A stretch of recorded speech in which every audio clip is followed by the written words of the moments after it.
Welcome to my YouTube channel future programming technique. Guys, last video के अंदर हमने देखा था कॉपी कंस्ट्रक्टर। उसके बारे में हमने डिटेल देखी थी कि शैलो कॉपी क्या चीज़ होती है, डीप कॉपी क्या चीज़ होती है, डिफ़ॉल्ट कॉपी कंस्ट्रक्टर कैसे बनाया जाता है और यूज़र डिफाइंड कॉपी कंस्ट्रक्टर कब लिखना होता है, यानी कि कब ज़रूरत पड़ती है। उसी लेक्चर को, उसी कॉन्सेप्ट को हम आगे लेके चलते हैं। इस वीडियो के अंदर हम देखेंगे, उसी कॉन्सेप्ट को देखेंगे डिफरेंट एग्जाम्पल के साथ। ये मैंने एक अरे बनाई, क्लास बनाई डायनामिक अरे के नाम से। क्लास का नाम क्या है? डायनामिक अरे, ARR। उसके अंदर दो चीज़ें हैं, एक साइज़ और एक पॉइंटर। ये साइज़ क्या होगा? ये बेसिकली अरे का साइज़ इसमें आएगा। और ये चीज़ क्या होगी? ये बेसिकली एक पॉइंटर है जो कि मेमोरी बनेगी हमारी हीप पे, और हीप पे जो मेमोरी बनेगी उसको पॉइंट करेगा, यानी कि उस मेमोरी का एड्रेस इस पॉइंटर के पास होगा। यहाँ पे ये देखें, ये मेरे पास ये डिफ़ॉल्ट कंस्ट्रक्टर है। साइज़ को मैं 0 इनिशियलाइज़ करवा रहा हूँ, पॉइंटर को मैं नल पॉइंटर रखवा रहा हूँ। इसी तरह ये पैरामीटराइज कंस्ट्रक्टर है। पैरामीटराइज कंस्ट्रक्टर में क्या आएगा? मेरे पास साइज़ आएगा, और साइज़ के अंदर मैं साइज़ रखवा दूंगा। जो साइज़ मेरे पास एज ए आर्गूमेंट आएगा वो साइज़ के अंदर मैं उसको इनिशलाइज़ करवा दूंगा। और यहाँ पे एक अरे मैं क्या करूँगा? क्रिएट करूँगा। ये देखें, ये जो है ये एक अरे क्रिएट होगी हीप पे। जब भी न्यू का कीवर्ड यूज़ हो तो मेमोरी जो बनती है वो हीप पे बनती है, यानी कि डायनेमिक मेमोरी एलोकेशन होती है। अब ये कितने साइज़ की मेमोरी बनेगी? जितने साइज़ मेरा यहाँ पे आएगा। अगर मैं 5 वहाँ से पास करूँगा तो 5 साइज़ की मेमोरी हीप पे बनेगी, और उस मेमोरी का जो एड्रेस होगा वो बेसिकली ये पॉइंटर इसके पास आ जाएगा। ये पॉइंटर उस मेमोरी को पॉइंट करना शुरू कर देगा। क्लियर? अभी तक मैंने कॉपी कंस्ट्रक्टर नहीं बनाया, कोई कॉपी कंस्ट्रक्टर नहीं। ये इनपुट का फंक्शन है जो कि अरे में इनपुट लेगा, सिंपल। ये डिस्प्ले का फंक्शन है जो कि मेरी एक अरे को डिस्प्ले करेगा। फिलहाल मैंने कोई कॉपी कंस्ट्रक्टर नहीं बनाया। मैं डिफ़ॉल्ट कॉपी कंस्ट्रक्टर के थ्रू पहले ये काम करूँगा, फिर मैं देखूँगा कि इसमें मसला क्या है, फिर हम अपना कॉपी कंस्ट्रक्टर लिखेंगे। यहाँ पे देखें, मेन के अंदर मैंने एक ऑब्जेक्ट बनाया CP1 के नाम से। CP1 के नाम से ऑब्जेक्ट बना और 5 मैंने पास कर दिया, यानी कि 5 मैंने उस ऑब्जेक्ट में पास कर दिया। ये यहाँ पे पैरामीटराइज कंस्ट्रक्टर कॉल होगा। जब पैरामीटराइज कंस्ट्रक्टर कॉल होगा तो साइज़ में क्या आ जाएगा? 5। और यहाँ पे एक अरे बनेगी, हीप पे मेमोरी बनेगी। कितने साइज़ की? 5 साइज़ की मेमोरी बनेगी। यहाँ पे ये देखें, इस जगह पे क्या आ जाएगा मेरे पास? यहाँ पे साइज़ में आ जाएगा 5, और यहाँ पे ये जो मेमोरी बनी कितने साइज़ की बनी? 5 साइज़ की मेमोरी एलोकेट हो जाएगी हीप पे। और इसका सपोज करें एड्रेस है, इसके स्टार्टिंग इंडेक्स का एड्रेस अगर x है तो इस पॉइंटर के पास क्या आ गया? x आ गया। क्लियर? ये काम हुआ। उसके बाद ये देखें, मैंने आगे क्या किया? आगे ये हुआ कि इनपुट का मेथड कॉल किया। इनपुट का जब फंक्शन कॉल होगा तो सिंपल क्या करेगा? वो इसमें इनपुट लेगा। इनपुट लेगा तो वो कोई भी आप इसमें इनपुट कर सकते हैं। उसके बाद आपने सिंपल उस अरे को डिस्प्ले का फंक्शन कॉल किया उस अरे के लिए, और उस अरे को स्क्रीन पे डिस्प्ले कर दिया। एक काम आपने ये किया। यहाँ पे कोई कॉपी कंस्ट्रक्टर कॉल नहीं हुआ किसी किस्म का। अब यहाँ पे देखें, आपने CP2 के नाम से एक दूसरा ऑब्जेक्ट बनाया जिसका नाम CP2 है, और उसको ये CP1 उसमें क्या कर दिया? कॉपी कर दिया। अब यहाँ पे आपने पहले वीडियो के अंदर भी देखा था, इस जगह पे कॉपी कंस्ट्रक्टर कॉल होगा। तो यहाँ पे हमने कॉपी कंस्ट्रक्टर नहीं बनाया, तो कौन सा कॉपी कंस्ट्रक्टर कॉल होगा? डिफ़ॉल्ट कॉपी कंस्ट्रक्टर जो कि कंपाइलर हमें प्रोवाइड करेगा, वो वाला कॉपी कंस्ट्रक्टर कॉल होगा। और वो क्या करेगा? शैलो कॉपी करेगा। और इसको भी आप स्क्रीन पे डिस्प्ले करवा के देखेंगे तो आप ये देखेंगे कि वही वाली जो अरे मैंने इनपुट की थी वो CP2 के साथ जब मैं डिस्प्ले का फंक्शन कॉल करूँगा तो वही वाली अरे डिस्प्ले हो जाएगी, यानी कि कॉपी हो जाएगी। तो इसको ज़रा रन करके देख लेते हैं।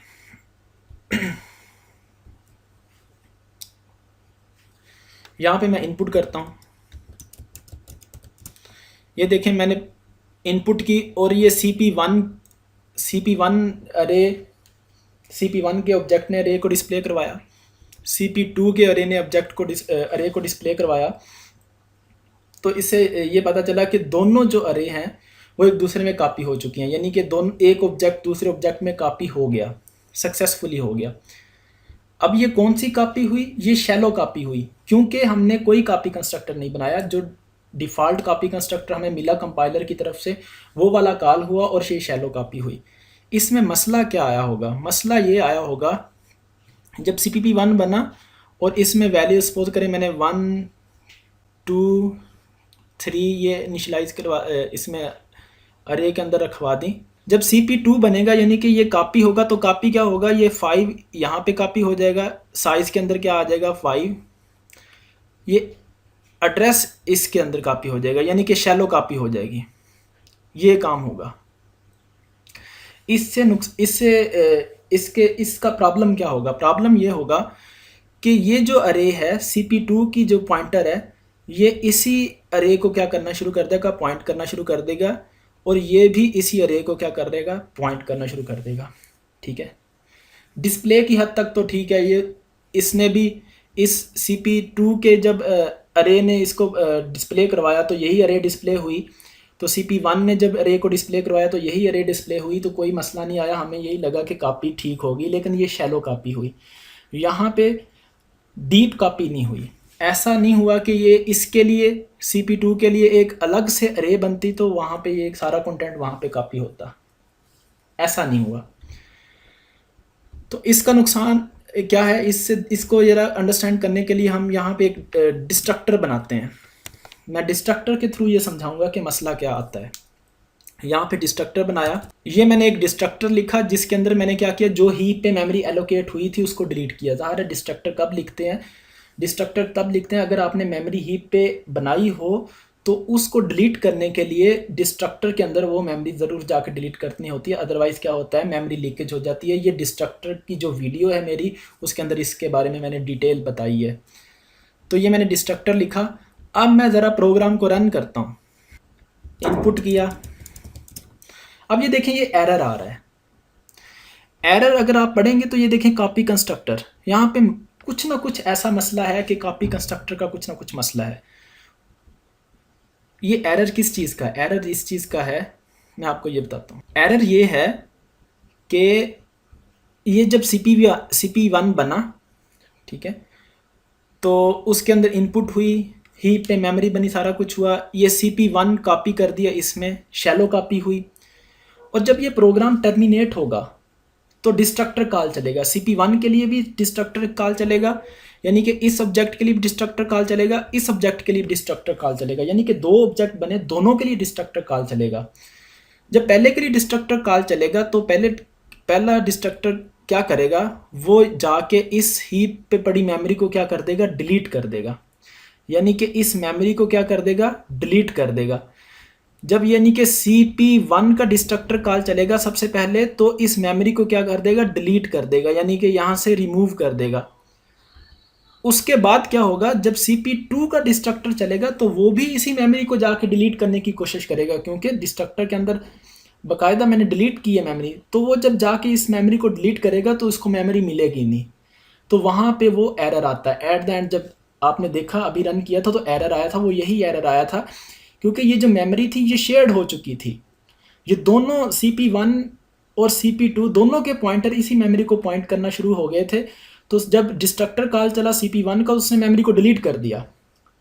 तो जब उसने मेमोरी को डिलीट कर दिया तो ये जब पॉइंटर है, ये डेंगलिंग पॉइंटर बन गया, यानी कि ये ऐसा पॉइंटर बनेगा जो ऐसी मेमोरी को पॉइंट करने लग गया जो कि मेमोरी ऑलरेडी डिलीट हो चुकी है, क्योंकि CP1 ने उसको डिलीट कर दिया, जिसकी वजह से वो मसला आ रहा था। वो जो एरर आ रहा था वो इस वजह से आ रहा था कि आपने शैलो कॉपी की थी। शैलो कॉपी करने की वजह से ये जो मेमोरी थी ये शेयर्ड हो गई, दोनों ऑब्जेक्ट के पॉइंटर इस मेमोरी को पॉइंट करना शुरू कर दे। जब पहला ऑब्जेक्ट डिस्ट्रॉय हुआ तो उसने इस मेमोरी को डिस्ट्रॉय कर दिया।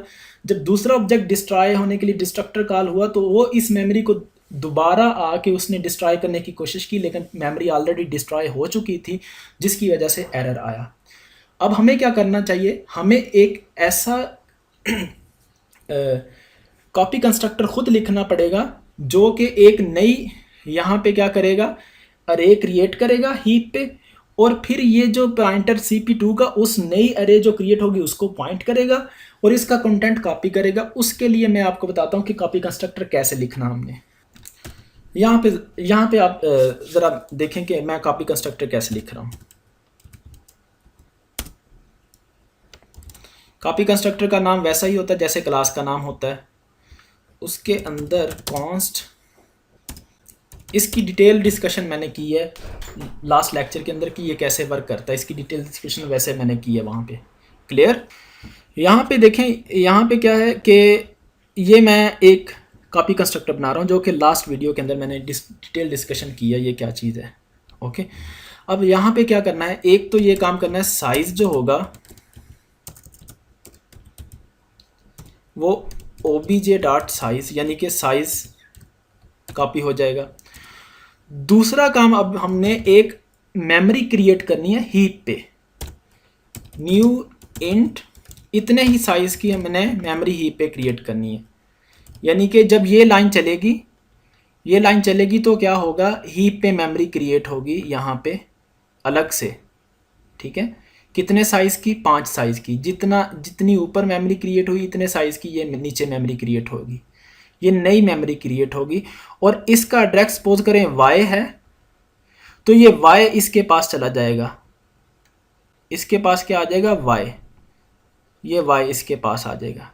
ठीक है, यानी कि अब ये इस मेमोरी को पॉइंट करना शुरू कर देगा, ना कि इस मेमोरी को पॉइंट करेगा। क्लियर? अब हमने अगला काम क्या करना है, 1 बाय 1 डेटा यहाँ पे कॉपी करना है। यानी कि यहाँ पे 1, यहाँ पे 2, यहाँ पे ये 3, 1 बाय 1 डेटा कॉपी करना है। यहाँ पे 4 और यहाँ पे 5। 1 बाय 1 डेटा कॉपी करने के लिए ज़ाहिर है मुझे लूप चाहिए, तो मैं क्या करूँगा, एक लूप लगा लूँगा। यहाँ पे सिंपल क्या करूँगा, एक लूप लगाऊंगा। ये देखें, ये एक लूप लगाया जिसने क्या किया, 1 बाय 1 डेटा कॉपी किया। यानी कि ये जो ऊपर वाली अरे थी obj.array की जो अरे का कंटेंट था, जो सारे का कंटेंट था, लूप के थ्रू 1 बाय 1 किस में कॉपी कर दिया, ये जो नई अरे मेरे पास बनेगी ये वाली अरे, इसमें 1 बाय 1 सारा डेटा कॉपी कर दिया। अब ये देखें, अब ये क्या हुई, ये डीप कॉपी हुई। डीप कॉपी में क्या हुआ, ये जो हीप पे मेमोरी थी अब इस ऑब्जेक्ट के लिए अलग है, ये वाली मेमोरी है, इस ऑब्जेक्ट के लिए ये वाली मेमोरी है। अब कोई भी मेमोरी शेयर नहीं हो रही, ऐसा नहीं है कि मेमोरी शेयर्ड हो रही है, यानी कि CPV1 का पॉइंटर भी उसी मेमोरी को पॉइंट कर। अब दोनों अलग अलग डिफरेंट मेमोरी को पॉइंट करना शुरू हुए। अब ये असल में ये कॉपी बनी। यहाँ पे अगर मैं लाइन लगा दूँ तो ये देखें, ये ऊपर वाला क्या है, ये CP1 ऑब्जेक्ट है, ये नीचे वाला क्या है, CP2 ऑब्जेक्ट है। ये दोनों की मेमोरी क्या होगी, अलग अलग से बन गई। क्लियर? ओके, अब आप जाके रन करें इस कोड को। अब जब आप जाके रन करेंगे तो यहाँ पे क्या होगा, यहाँ पे जब कॉपी होगी तो आपका जो बनाया हुआ कॉपी कंस्ट्रक्टर है वो चलेगा। तो उसमें हमने क्या किया, उसमें हमने बाकायदा से डीप कॉपी की है, यानी कि अलग से मेमोरी पहले क्रिएट की, फिर 1 बाय 1 उसको कॉपी किया, यानी कि डीप कॉपी की है। तो अब ये मेमोरी का भी जब आप प्रोग्राम को रन करेंगे तो जो एंड पे एरर आता है वो भी नहीं आएगा। उसकी वजह क्या है, उसकी वजह ये है कि जब डिस्ट्रक्टर कॉल होगा, CP1 का डिस्ट्रक्टर कॉल होगा तो वो इस मेमोरी को डिस्ट्रॉय कर देगा। CP2 का जब डिस्ट्रक्टर कॉल होगा तो वो इस मेमोरी को डिस्ट्रॉय करेगा। ऐसा नहीं होगा कि दोनों एक ही मेमोरी को डिस्ट्रॉय करने की कोशिश करेंगे। अब आप इसको रन करके देख लें। अब आप इस प्रोग्राम को रन करें।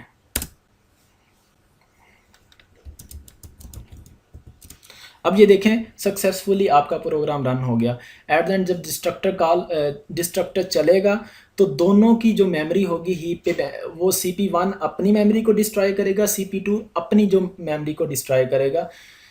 ये होता है कि आपने जब मेमोरी को हीप पे क्रिएट किया होता है, जब आपने डायनामिक मेमोरी एलोकेट की होती है तब आपको यूज़र डिफाइंड कॉपी कंस्ट्रक्टर बनाना पड़ता है। अदरवाइज शैलो कॉपी होती है। शैलो कॉपी का आपको पता है क्या नुकसान है, कि वो हीप वाली मेमोरी को अलग से क्रिएट नहीं करती, वो दोनों ऑब्जेक्ट के पॉइंटर जो है एक ही मेमोरी को पॉइंट करना शुरू कर देते हैं। तो आपको वहाँ पे डीप कॉपी चाहिए। डीप कॉपी के लिए आपको अलग से अपना कॉपी कंस्ट्रक्टर बनाना पड़ता है। ठीक है, आई होप कि आपको ये वीडियो समझ आई होगी। अगर आपको ये वीडियो अच्छी लगी तो लाइक करें, शेयर करें। नेक्स्ट वीडियो के लिए अल्लाह हाफिज़।